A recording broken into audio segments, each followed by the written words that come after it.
আজকে সন্ধ্যাবেলা সবাই মিলে আমরা বেরিয়ে পড়লাম কেনাকাটি করতে। তো আমরা এখন বেরিয়ে পড়েছি। বেরিয়ে আমরা একটা ফোনের দোকানে আসলাম, ভাবলাম আগে ফোনের ব্যাক কভার কিনবো, কিন্তু আমরা পেলাম না। তারপরে আমরা জামা কাপড়ের দোকানে চলে এলাম। এখানে এসে আমার বর জামা কাপড় পছন্দ করতে লাগলো। সে পছন্দ করছিল, কিছুতেই তার পছন্দ হচ্ছিল না। তারপরে সে পছন্দ করেছে একটা শার্ট এবং একটা প্যান্ট, সে নিয়ে নিল। তারপরে আমরা মলে আসলাম, মলে এসে একটু জামা কাপড় দেখতে লাগলাম। এখানেও আমাদের পছন্দ হলো না।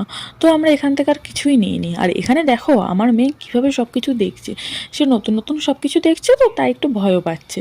তারপরে আমরা আইসক্রিমের দোকানে চলে এলাম। এখানে এসে আমরা সবাই মিলে আইসক্রিম খেলাম। এরপরে আমরা বাড়ি চলে এলাম। বাড়ি এসে আমার পর আবার একটু বেরিয়েছিল, কারণ রাতে কিছু রান্না আমরা করিনি। সে তাই বিরিয়ানি নিয়ে আসলো, আর আমরা সবাই মিলে একসাথে বিরিয়ানি খেলাম। আর এখানে আমার মেয়ে কীভাবে বিরিয়ানিটাকে দেখছে দেখো তোমরা। তো এরপর আমরা বিরিয়ানি খেলাম। এটা দাদা বৌদির রেস্টুরেন্টের বিরিয়ানি, কিন্তু খেতে খুব একটা ভালো হয়নি।